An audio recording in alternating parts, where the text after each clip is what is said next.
Good afternoon, everyone, and welcome to Endiro Cafe that has been gracious enough to host us at their newly opened cafe in Nakasero that is dubbed the Sign Language Cafe, where they employ hard of hearing employees, and this is part of their inclusivity program. So you should come and join them and take part and learn a few things.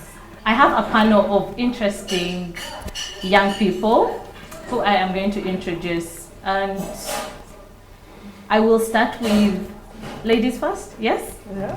Yes, we have Marcy Melody Kayode, who is an advocate for youth engagement in governance processes and development, and she has worked with young people, children, and the elderly, especially at the grassroots level. And for a young person, it would be very interesting to have her take on what the conversation is today.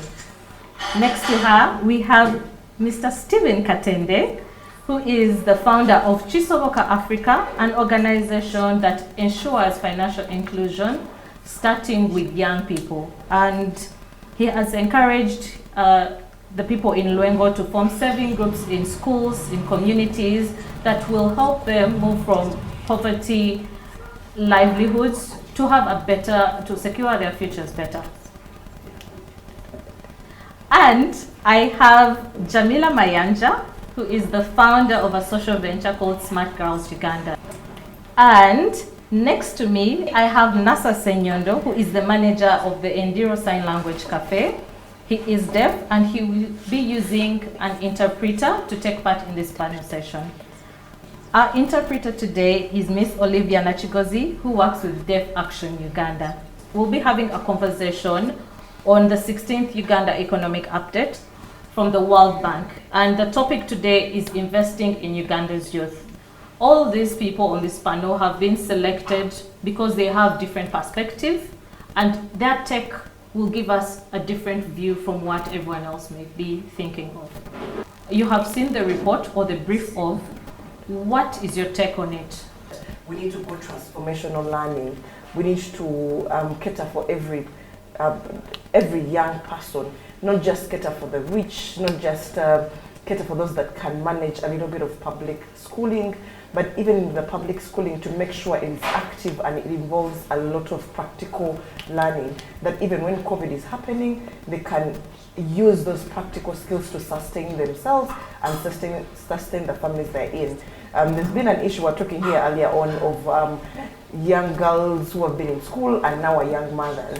But guess what? They're not going to be considered to go back to school. And it has multiplied the problem for them being out of school, being young mothers, and you're going to leave them to be just there with their kids. So we need to get them skilled. We need to give them those practical skills. I like what you're saying about practical skills, and I see that Stephen is doing some work in Lwengo district with young families and with children in terms of financial, discipline and inclusivity. With the way when we went to school, those are not things we were really taught in class unless you chose to do maths and accounts. Do you feel, Stephen, now that we know that we're going to have a baby boom early next year, in December and early next year, what are your recommendations in terms of getting these young women or young girls prepared for life as mothers? It starts again with education, as Jamila said earlier. There's one girl who was very surprising. She watched a YouTube video on her mother's phone, and she started making, craft shoes out of plastic waste and a few things that. But these things are not taught in school. I'm very sure it is because of her, creativity out of school that she learned this. Mercy had mentioned a very interesting point, but I want her to be the one to say it for herself. The question of education in Uganda has to be sorted out. I think it has to be entirely revamped. Changing curriculum is not just a thing. Because question is, are the teachers inspired to even go and teach? Are they? Students are being taught to pass UNEB, but there is something outside UNEB, which is life. Are they being taught on life skills? How do I survive out there? That's why when Stephen talked about creativity, of a girl being creative watching a video, then there should be at least classes that are taught to enhance people's creativity. It shouldn't just be particular skills of we are going to do handcrafts, you're going to do the other. They could become so monotonous. But critical thinking. Thank you, critical thinking. How can you trigger a certain thought in young people? Help them look at this bottle in many ways. Not you just doing cram work of now we should now teach them how to dress bottles in beads. Now how can you teach them how to make crafts? It could become so common, but if you teach them to think in many ways, then at the end of the day, the economy will be boosted in several ways. We don't have to get stuck of, oh, the rains have hit our crops this time, we didn't harvest that much. What happens to the financial sector? People are not taking loans. What else can we look at? Okay. I like that you're asking what else can we look at. By the way, people are turning out to be teachers as a last resort. It's not like they really wanted to be teachers. So at the end of the day, you have non-inspired people. They just want to survive, to make money, go teach. For me, in my imagination, if there was someone that should have been paid more attention to and given so much assistance, incentive, salary, should have been the teacher. Because these are the ones that build the lawyers that are messing around with the law. They are the ones messing around with engineers and the doctors. The doctors. So at the end of the day, how do you expect a doctor not to slap a patient when they aren't taught the rightful attitude? No, that is my image, because I have seen this. I've visited some hospitals and you really see pregnant. Now, there's a baby boom coming up due to the COVID-19. I'm imagining how girls are going to scream in hospitals. I'm imagining how girls are going to die while giving birth. Sometimes not because there's understaff in hospitals, but sometimes when you look at the doctor is thinking of how can I make extra money elsewhere. But also because when you talk about health, there are no youth-friendly services, health services. Actually, Nasa, what are your thoughts on this?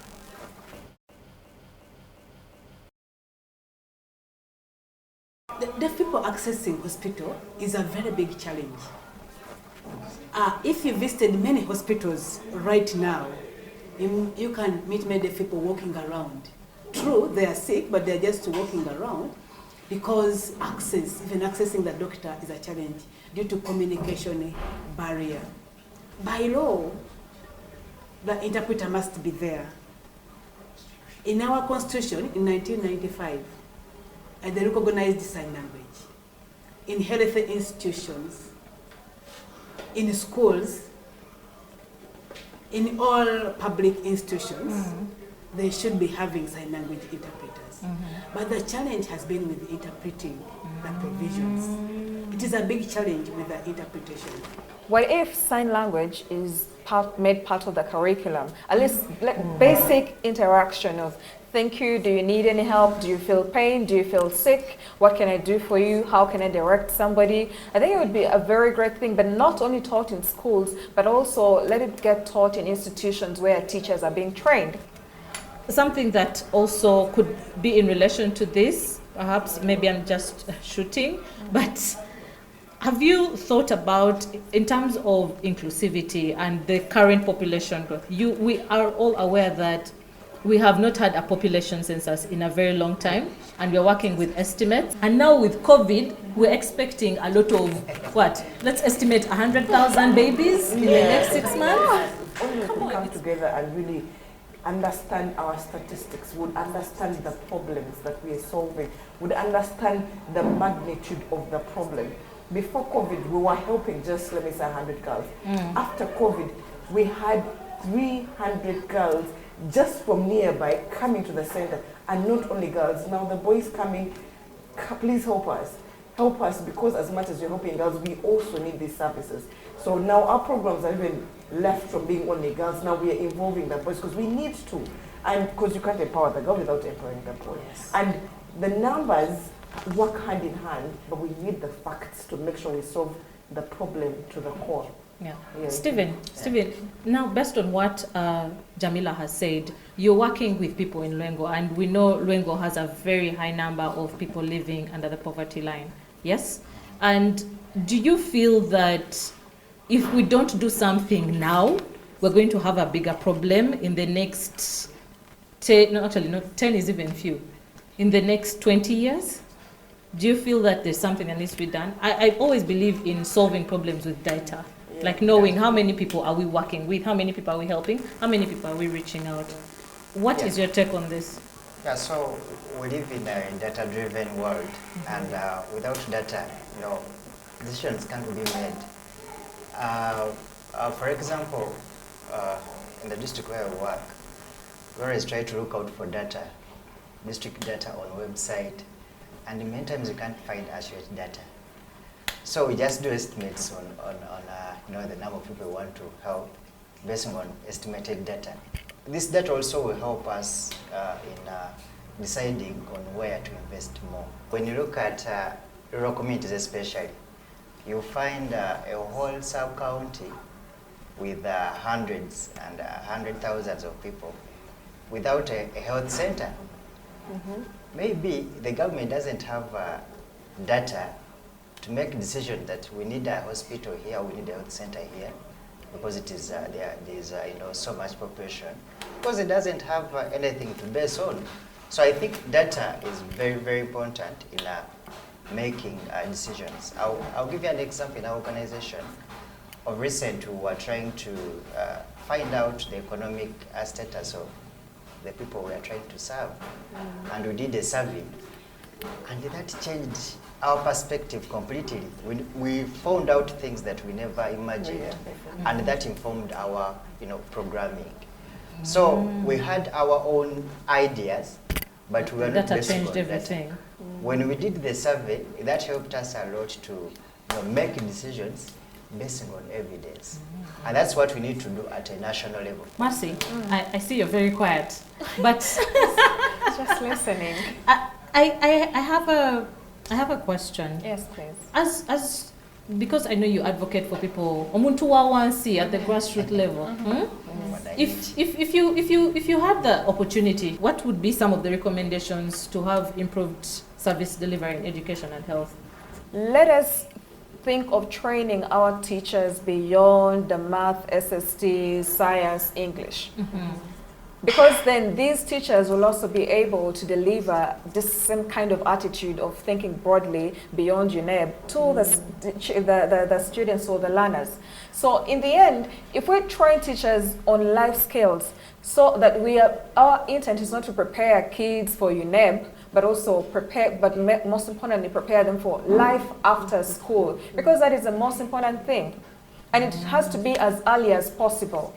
Imagine a child who didn't have a proper early childhood learning. Their mom died when they're at the age of 6 or 10.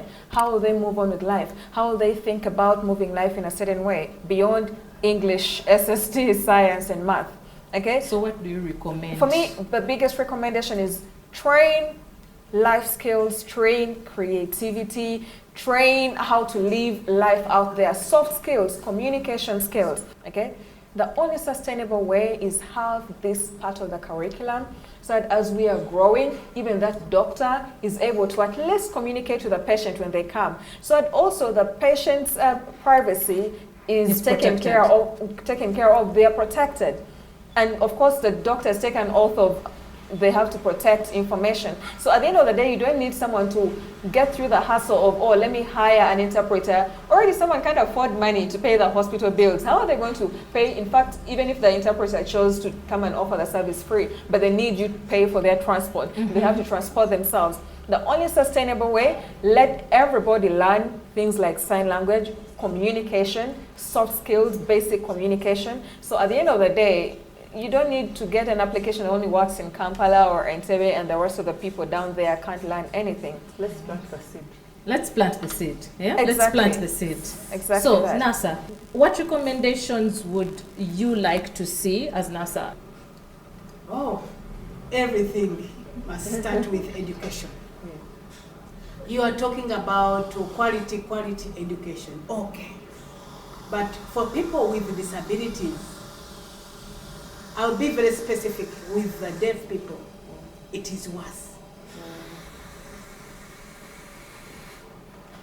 For example, in Uganda, each year, each district has many districts in Uganda, but how many schools for the deaf are there?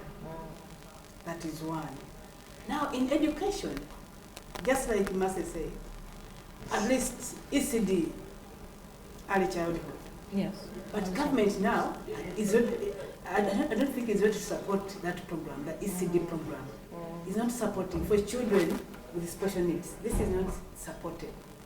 So I'm recommending to government that let it invest in ECD, first of all, program. Yes. It's important. That children start learning the basics early. Because the statistics show deaf education. Many deaf people fail the national examinations. For example, last year, in Intinda school for the deaf, many, they didn't even get a first grade. And there was no second grade, but there was a third grade somewhere, about 3. But all the others completely failed, many. And this happens also to many schools.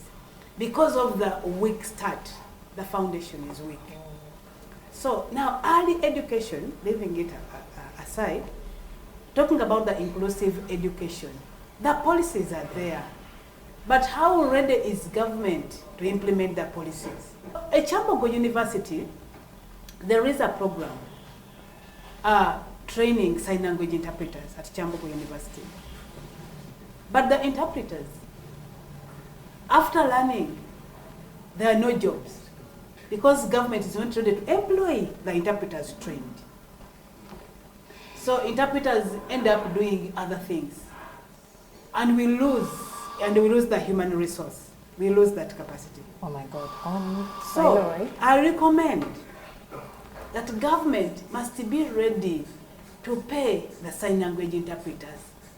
The professional fee is not like just cheyo. Come and we pay some allowance. No, professional, it is a profession. Let it be paid like you're paying a policeman, you're paying teachers, you're paying other professional people. The interpreters are professional people also. Let them be paid by government. NASA has very many valid points, and I feel that, oh my God, I really hope that the people that can make these decisions are really watching this and taking this point home. And it's also an eye-opening conversation because there are certain things I came into this room and I was not aware of. And just to wrap it up, Jamila, since we know that... Just a minute. Under COVID situation now, as you realize, we can say teachers on TV program. Have they provided interpreters when teachers are training? They only do for news, eh? And people are learning from home. So you now talk about giving radios. How can radios benefit as a deaf child at home? How? So you see the challenges that we have. So government, all the service providers, to provide the services. Thank you, you're providing services. But make sure those services are accessible to all people with disabilities or to a disabled child. Wow. Thank you so much, NASA. I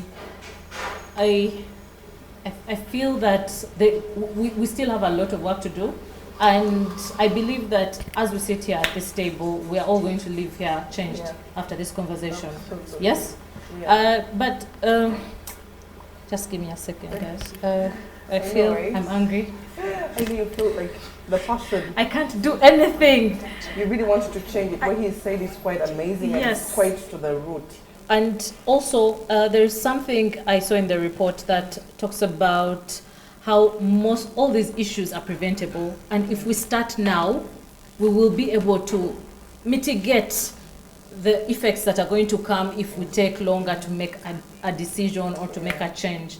It has been an interesting conversation, and I want Stephen to sort of talk about what he has seen. How has this affected the people you've worked with in terms of access to health, in terms of access to the right education? Because the highest number, there was a report that came out that said most children fail in these free UPE schools because the teachers are never there. There's a lot of teacher absenteeism. And in your experience with these schools, can you recommend? Remuneration is quite key. Both Remuneration? teachers, Yes. and doctors, medical workers, to ensure that they can devote their all to the service. So after all has been said and done, Mercy, Yeah. what can be done now? How can we invest in Ugandan youth? How can we make them self-sustainable? Now, the whole point is that in as much as it seems like it's late, but again, it's not too late. My biggest recommendation right now to curb down issues of unemployment, because unemployment, when you fix unemployment, there's so much you'll have fixed. That's why those that formulated the Sustainable Development Goals weren't wrong to have no poverty as goal one. Because the question of violence, the question of gender inequality, inequalities around, all emanates from poverty.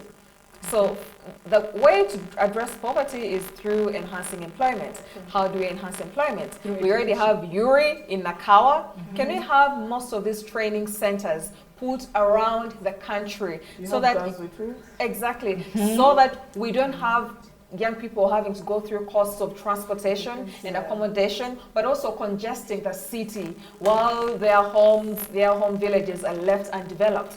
It shouldn't only be the question of government developing these places. We can take on the initiative, but also government and development partners are in a better place to create a system to attract young people to get back to their home places and grow them. And for me, that I think is the best way. I actually love that idea, and wouldn't it be nice if there was more, if people like, if the companies like Endiro opened up more, or more companies opened up retail branches. Thank you. That have inclusive that is employment. what I mean. The beauty about all this is that, in my thinking, basic economics I studied is Uganda is a mixed economy, where in as much as market forces of demand and supply affects wages and prices, at least the government has an invisible hand. Because the government can support these companies employing persons with disability in a way of giving them tax waivers, give them tax holidays, so that we have more companies employing such persons with disability without feeling like, oh, we are losing out. These guys can communicate very fast. They are being very slow in moving from point A to point B to serve the customers. Give them tax incentives. Mercy is making a very strong case, yes, for us. And Nasa, what are your thoughts? Do you feel that this is something, we've seen it works here with Endiro? What are your recommendations to see that this becomes a nationwide program for having more entrepreneurs hiring people with disabilities? All right. I can recommend a inclusive economy, environment in all areas. For example, we as Endiro, we partner with Light for the World. That is a very interesting survey about young people with disabilities who are out of employment. The biggest percentage of youth with disabilities are not working, but how can we make those people work? We need to partner with others. People with disabilities are out there everywhere. We as people with disabilities, we learn from you as you learn from us. Yeah. In that way, we talk about diversity, accessibility, diversity, then inclusivity. So we work together. No person out will come to your country to develop you. Development has to start with you. You must have a positive mindset. Education alone is not enough. You must be ready to work with others. Yeah. For example, I have a master's 7 years back. If I'm here at Endiro, maybe my OBs would come and see me and say, probably I'm in a bad situation, but I'm not in a bad situation. because I understand how the world works. It is not about me as NASA. If I can do this, even other deaf people can do this, and they are here working with me. Thank you so much, and I look forward to seeing, I hope that the people who it matters most to and who can make these changes have watched this and have enjoyed this. And I remain your host, Gloria Kemegisha. Thank you, Gloria. Thank you. Glory. Thank you.